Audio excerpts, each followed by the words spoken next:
What? The Auburn Tigers win. They win in the opening round of the Maui Invitational in dramatic fashion, 83-81. Welcome on in to Locked On Auburn. I'm Zach Blackerby, Darrell, Dapprich. Live reaction to those final few minutes were crazy. And the composure of Janai forcing the steal, and then Janai getting the defensive rebound and the putback to win the dang thing. What a game. I thought that the win over Houston was going to be the best non-conference win that Auburn had. And I have to say this now absolutely surpasses it for a variety of reasons. Buzzer beater. Auburn down 16 at the half, looks dead in the water, plays about as bad as you can in the first half. To come back and win this game and win it the way they did, this is the best non-conference win that Auburn has had in a very long time. It just unseated Houston. And I mean, I'm telling you, I'm going to admit it. I mean, I was like, okay, when we do the show, we need to remind people to just don't panic. Yeah, it's like UConn just lost too. We get a chance to play UConn, whatever. You know that Auburn's got a gauntlet. You know they got a tough schedule. Don't panic. Breathe. You know. Oh my goodness. That's literally the narrative that I'm thinking as we're going to go live. And then Auburn makes a run, and I'm thinking, wow, even if Auburn loses this game, what does that show about what this team is made of to make this close? And even if they lose it, no, scratch that one. Scratch that narrative. They win the freaking game. Goodness. Listen, elite basketball teams, special, historic basketball teams win games like that. Because Iowa State is no joke, bro. They are as good. They are an Elite Eight, Final Four type team. The way they guard. They felt better than Houston to me. It may have been a matchup thing, but they gave us way more problems than Houston did. They guarded better than Houston. They defended better than Houston. Darrell, we were texting the whole first half. It's like on offense, we didn't know what to do because the way Iowa State was defending. I mean, they were locked down. Keep in mind, a large portion of that stretch when Auburn looked so disjointed and discombobulated was with Chad Baker-Mazara on the bench because of a knee problem. Yeah, that's true. This team is different with him on the floor. Offensively, he shot Auburn back in it. In the second half, he had 12 points early on in the second half, and he brought Auburn back. And then on the defensive end, he was causing some problems with – now, and here's the thing. Auburn is up 4 with 2 minutes left to go in the game and has a chance to go up 6, and catastrophe hits. Not only did they not go up 6, there's a flagrant one. Iowa State gets a 4-point trip and ties it. And you're thinking, oh, no. If Auburn loses this game, you can point to that 30-second segment. And no, once again, they overcome that. They overcome the early turnovers. Yep. And that is what teams with championship medal do. And I'm telling you right now, this team has the it factor. If you win this game at the buzzer and it's back and forth all game, Zach, that's one thing. But to be down 16 and look dead. Come on. Dead. I mean, Darrell. The only thing Auburn was doing good in the first half was taking out people along the baseline. Whether it's ball boys or dudes in blue shirts that got kicked in the face, they were excelling at that, and that's it. Right. Dude, that guy who got kicked in the face, he was on his phone like the whole rest of the game. And it's he was proud of that. He was proud of that. Yeah, he was texting people about getting kicked in the face. And sure. I think he wasn't set. I think his feet were moving, so that should have been the call. Shouldn't have been on Dylan on that. Yeah, what a great joke. But anyway, look, you needed guys to step up, right? And we've talked about that. Like your constants have been Janai Broom doing what he does, Chaney doing what he does, and Chad Baker-Mazara, hovering around 10. And Janai got his 21. Yeah. And then Chad Baker-Mazara went off in the second half after his knee got just like totally destroyed. I was worried. I was totally worried of like, okay, but they didn't really seem too concerned about it on the sideline. So I'm like, okay, maybe it's not as bad as it looked. Like they didn't seem too concerned, but you could tell he was battling, especially at the beginning of the second half, but clearly he's fine. Clearly he's fine. Like, goodness gracious. One of his, probably his best second half of the season. I think that's fair to say. Best second half of his career. He had some games in the SEC tournament. But yeah, you're right. And the stage is bigger in the SEC tournament. We're really nitpicking. But were we down 16 when he had those moments? I think that's the difference. That's a good point. It's what it meant and how you've got to assign value to that it brought Auburn back. And I'll tell you this again. I mean, I'm almost at a loss for words, and that's hard to do. The way they came out in the second half, and Iowa State did not get a field goal for like almost 5.5, 6 minutes. So what Auburn did to Iowa State in the second half is what Iowa State was doing to Auburn. It was almost like they said, that you don't do that to us. We do that to you. That's how we play. Yeah.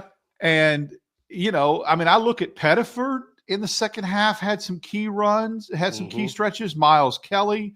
There was just some, and Miles Kelly made a 3 during that run from like the Pacific Ocean. Yeah, he shot it from he shot it from Honolulu. I'm going to tell you this too. Auburn wins that game without Chaney Johnson down the stretch because of foul trouble too. Look how big that is, because he's crucial. He's key. He hit some shots. Him picking up that 4th foul and not being able to play as much down the stretch, and Auburn still overcoming that and winning. And I get it. Iowa State, they flop a lot. How many minutes Chaney Johnson played? Do you know? Do you have that I'm going to just say 14. 10. What? Dude, that if he plays 16 minutes, it may not even be a buzzer beater. I think it changes 2 possessions at least.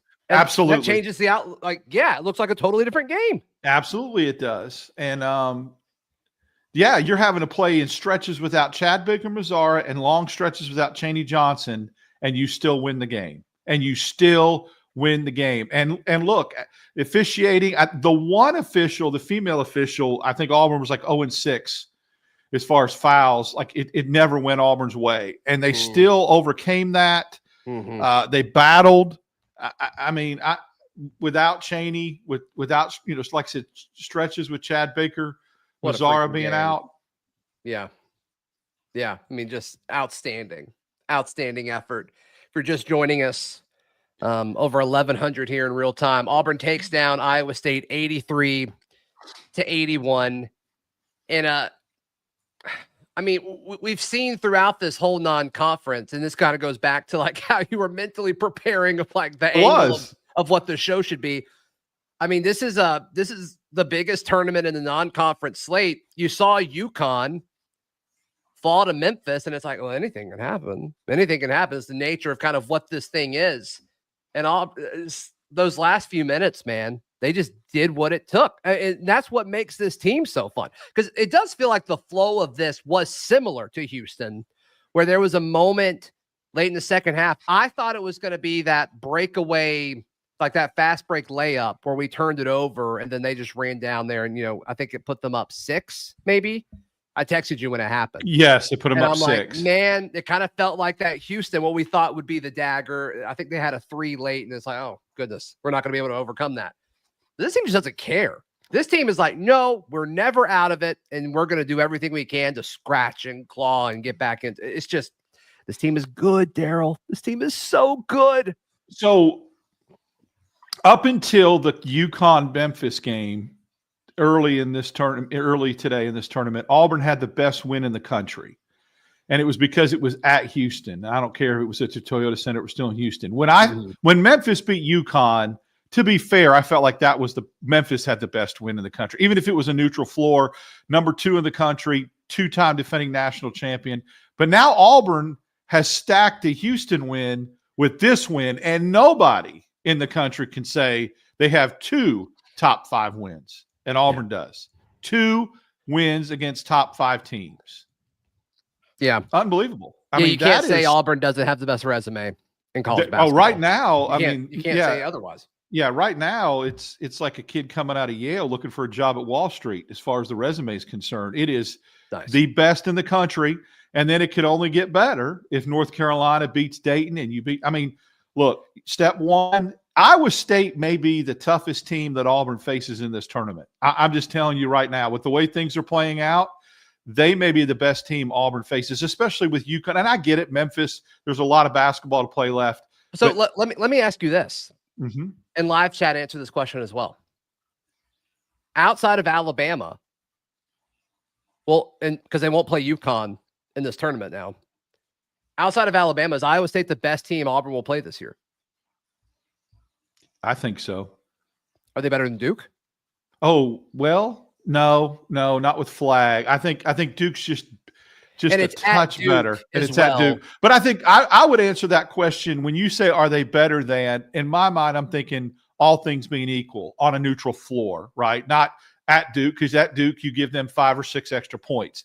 At Neville, nobody, I mean, Auburn's a different team. So on a neutral floor, I think Duke is a little bit better than Iowa State because the flag kid is the best player in the country. So, great. Broom and him. Holy cow, though, that Gilbert kid tonight looked he did. That guy was unbelievable. I think that that Gilbert guy was 8 for 10 for 23. Like, insane night for that Gilbert guy for Iowa State. Yeah, please enter the portal and come here. I don't think there's a couple people in the live chats are talking about Texas A&M will beat us in basketball. Bama's better than Duke. I don't know if that's just being funny Purdue's or trolling. Good. Sure, I don't think Purdue is as good as Iowa State, and that's not me saying Purdue is bad. I just think Purdue got rolled by Marquette 4 days later by like 18. Purdue has an impressive win. Who's it over? Alabama. But then they got rolled by Marquette. Yeah, right. By 18. So yeah. All right, drop in the live chat. Who is your player of the game, and who would you rather play tomorrow, North Carolina or Dayton? That's all next right here on Locked On Auburn. Today's show brought to you by our friends at Game Time. Game Time is the best place to buy tickets for anything. And look, I've talked to a few Auburn folks that are interested in the Iron Bowl this week. Darrell, you use Game Time to buy tickets exclusively, as do I. What do you like more? The toggle feature where it shows everything that you're going to be paying for so you're not blindsided by the time you go to check out, or the view from your seat, the panoramic view? Neither. And for you to ask me that question, you don't even know me. Or maybe I just wanted you to list a third feature. It was all by design. The lightning feature, baby. The lightning deals. Makes it so easy. You click on the lightning bolt and that's the best deal you can get. Deal. It's all about value. Yeah. You can take the guesswork out of buying tickets with Game Time Picks. Download the app, the Game Time app, and use promo code LOCKEDON for $20 off your first purchase. All that at the free Game Time app. Darrell, what time is it? Game time. Let's go. Thank you so much for hanging out with us on this live edition of Locked On Auburn, making us your first or second or third listen every single day. So I guess there's 2 arguments, right? There's 2 arguments for who we would rather play in the second round of the Maui Invitational. North Carolina, the brand power looks better, but Dayton probably offers you an easier path. So do you want the easier path to secure the most prestigious non-conference basketball tournament in the country? Or do you go with what looks better on a resume? Resume. Right now, where Auburn is as a program, I ain't worried about easy path. Whoever you want to put in front of Auburn, put in front of Auburn. They have proven by beating Houston and Iowa State, this is big boy basketball, and big boy basketball is taking down North Carolina. Now, something that would be interesting, and I know that people in the live chat always come through for us, so that's why I'm throwing out this challenge. Ooh. Obviously, the coach of Dayton is Anthony Grant, who used to be at Alabama. I think he had a losing record against Auburn, even if it was going against Tony Barbie. I may be wrong, but I'd like to know what his record was against Auburn while he was at Alabama. Okay. Yeah, somebody find that. That'd be great. So that would be pretty special. I got to tell you, this is a funny little sidebar. Okay. I jump on with you. We're watching the game live together. You pull it up on the stream. Mm-hmm. My wife goes into the other room to watch it live on television.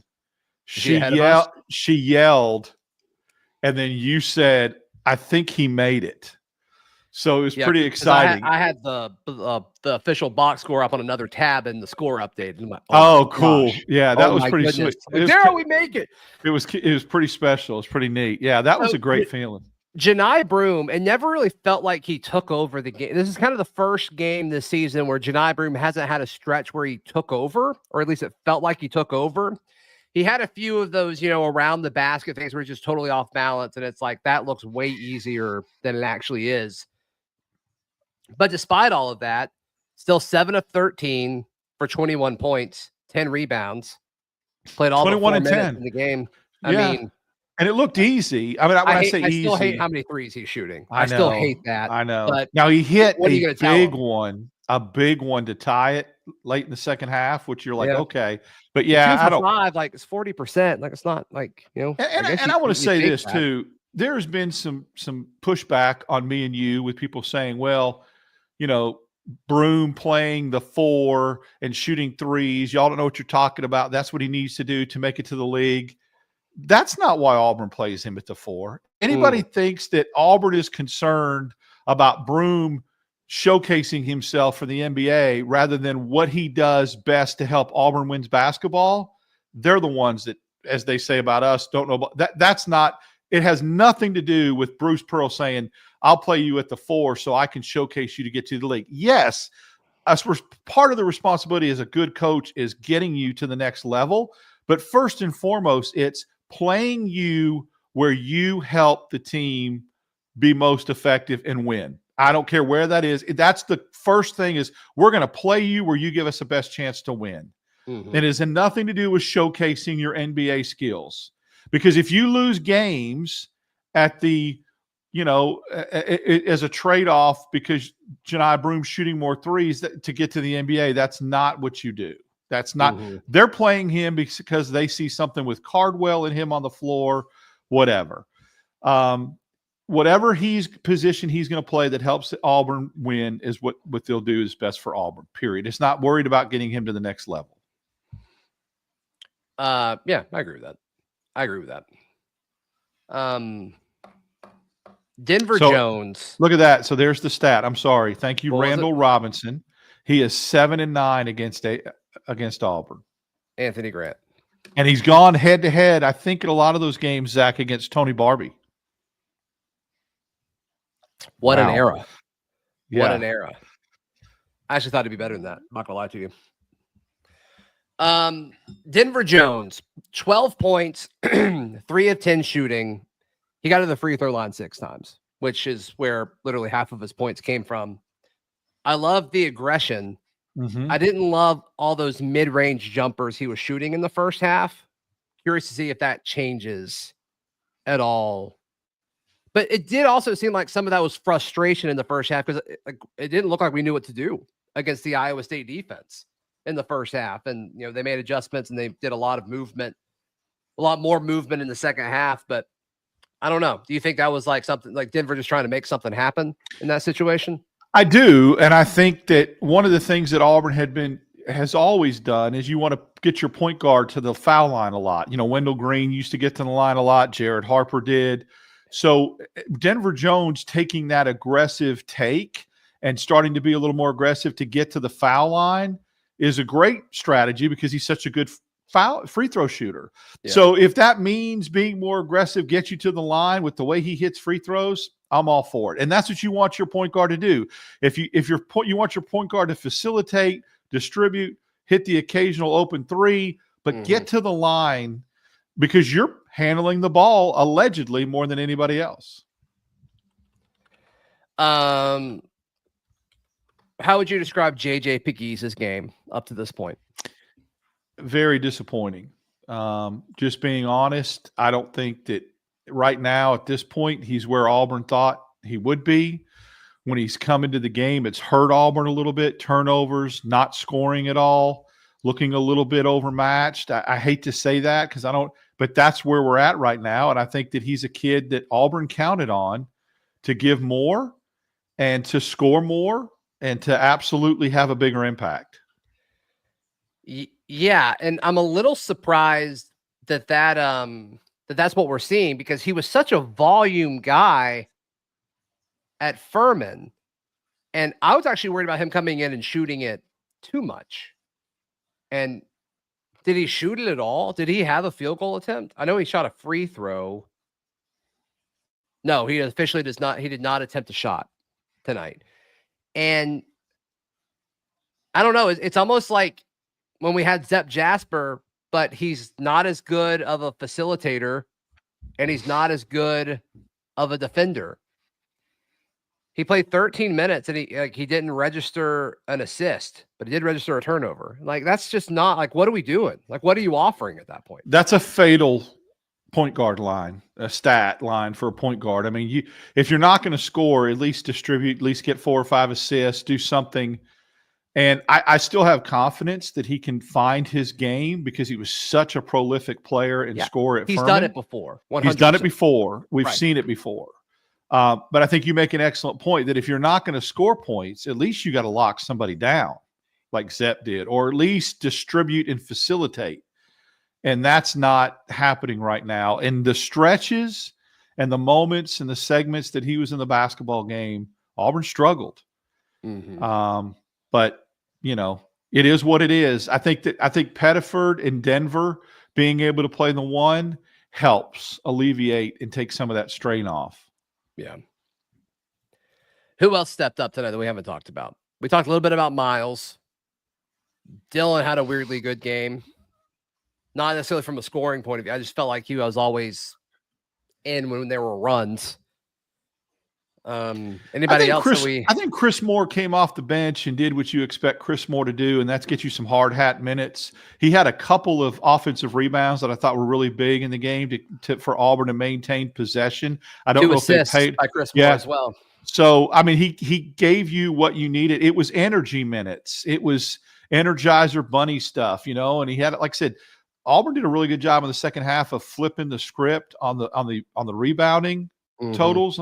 And he was part of that. He got a couple of taps off of misses. So he gives you what you expect and what you want from him off the bench. And I thought he helped in the energy department kind of get things going a little bit. Yeah, I think so. I think so too. Somebody said it in the live chat, and I want to give him credit because it's Randall. This is the same guy who gave us the answer to your Anthony Grant question. Randall Robinson says, so to be clear, Auburn is 5-0 with 2 top 5 wins. And we haven't played a complete game and are still playing with rotations. Great point. Great point. When you put it that way, Randall, when you put it that way. And probably, again, just my opinion, haven't started the strongest starting lineup they could. I don't think they're going to. I don't think they are either because I think there's a chemistry thing or whatever. And I think they like certain guys coming off the bench. And they've done that again, like in this game in particular, with 2 of their key players missing long stretches in the basketball game, in Chaney Johnson and Chad Baker-Mazzaro. So yes, Randall, that's a great point. And just imagine when they do complete. Well, they've played a complete basketball game against Vermont, was about as complete as you could play. I mean, that was a clinic. So they did play a complete game there. But against Houston, they fell behind. Against Iowa State. What do you think, Zach, is one of the biggest key things that has come out of both of these games against Houston and against Iowa State that, in your opinion, Auburn can use later in the season? I mean, being down with a few minutes left, I think is pretty big. Yep. I mean, and how many times, maybe not so Houston, but tonight's game, do you see it come down to a last shot like that and there's a second left? And, the losing team that's down 1 does something with that, few seconds left in March. I mean, you see it several times every round in the first few rounds, right? Yeah, absolutely. One shining moment. It's why they have so much video and highlights to show at the end of the tournament, is because so many buzzer beaters and miraculous shots. I think, to me, the takeaway is, early on in the season, Auburn can draw from the fact and the knowledge and the experience that A, they can come back against any team in the country, and B, when things don't go their way, fluky things, adversity, things that happen through the course of the game that normally get you beat, they can overcome those things and still win. And I've seen that character trait in this basketball team early on. Yeah. Another question. I got a question for you now. Okay. With two top 5 wins, and the way he's played in these 2 top 5 wins, and the type of defense that they play, have we reached the point where Johni Broom is matchup proof?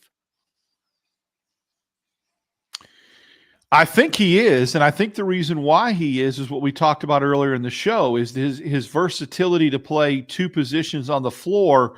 You can get him away from a matchup. So let's say there's a 5 that's really, really physical. You slide him to the 4, you get him away from that defender. If there's a 4 that's really, really quick and comes out on him and doesn't allow him to put it on the floor and go by him, well, then Broom can back that guy down at the 5 position.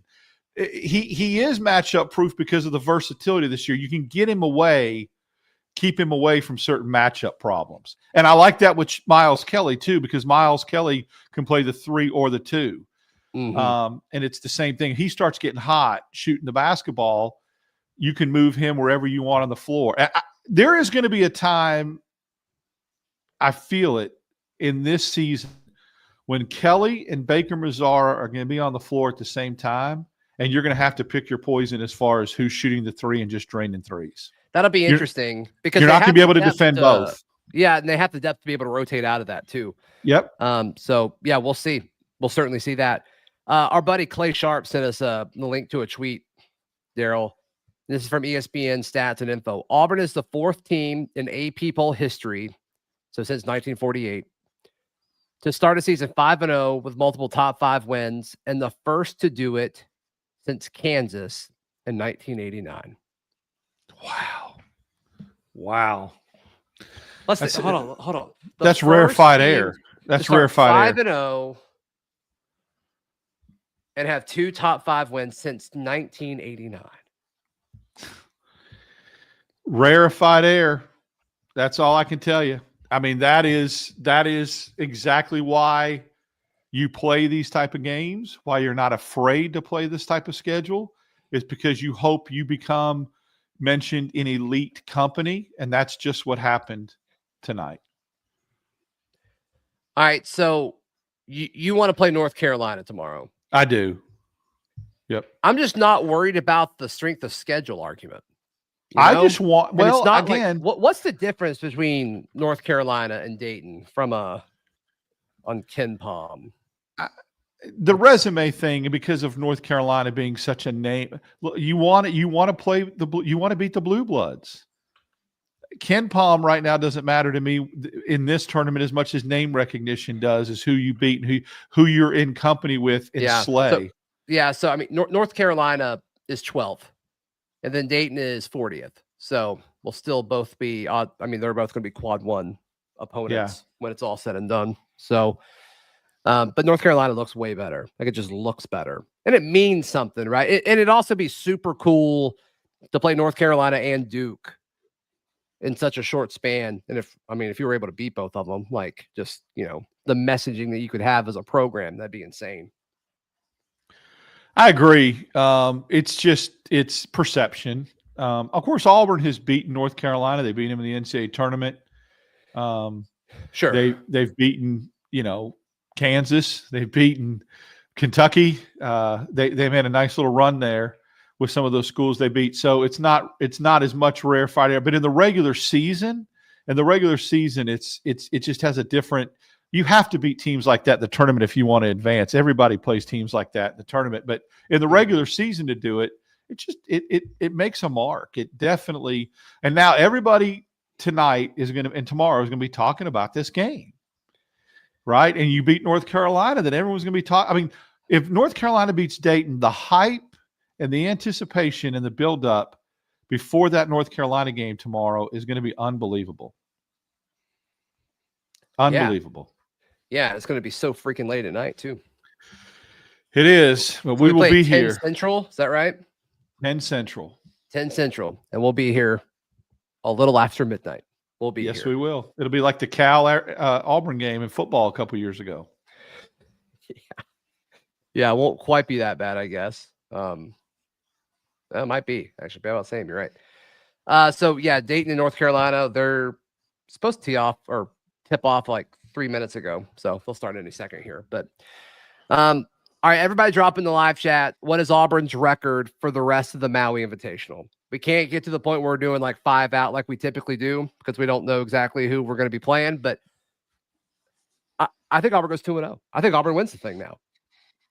Because I was worried about UConn more than anybody else. And now UConn, like Auburn won't play UConn in this tournament.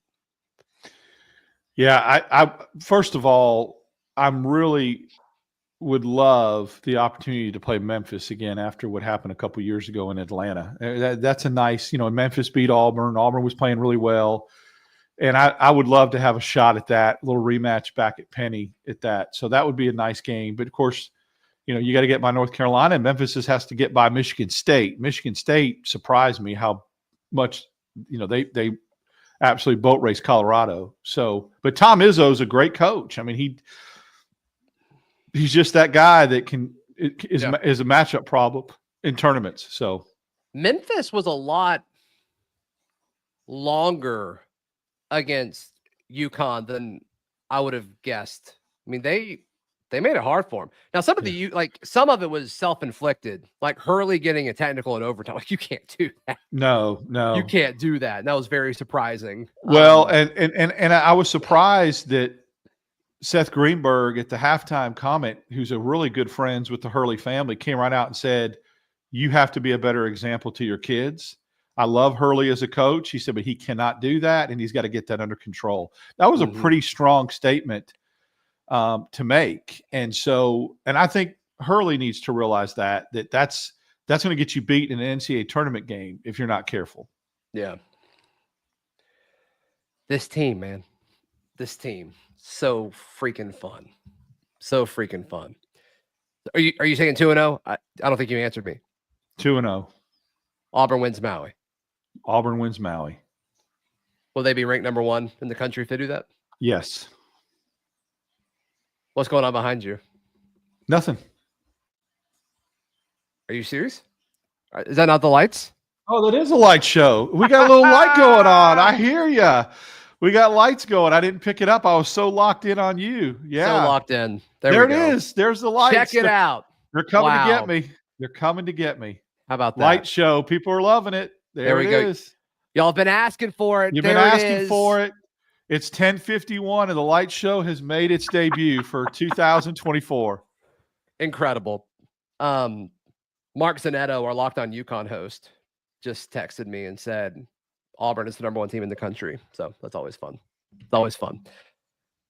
Please like the video and please subscribe, guys. Really, really helps out. And it's just amazing that it's almost 11 o'clock and there's 1,400 people watching, hanging out with us, talking about Auburn basketball. So thank you for that. Darrell, how can people check out everything you've got going on? Well, you're going to see me tomorrow night late after another big Auburn dub. I'm going to say that right now. And then you can follow me on X, Dap6410, Instagram, Darrell Dapp. I'm with you so much this week that people are going to get tired of seeing me, but we're on a lot together. Regular shows, live shows, reaction shows. Let's go. Let's go. Yeah, it's going to be a busy week for sure. I'm just pulling for like double overtime in the Dayton, North Carolina game. That's all. Let's get them a little tired. Let's just get them a little tired. It's a great point. That is a great point. Yeah, let's get them a little bit tired. Yeah, Memphis went to overtime. Is that going to impact them? I don't know. It's a lot of minutes over 3 days for sure. All right, once again, please subscribe. We're so close to 20,000 subs, guys. Help us get there. Would really, really appreciate all of that. We'll see you next time. This has been Locked On Auburn.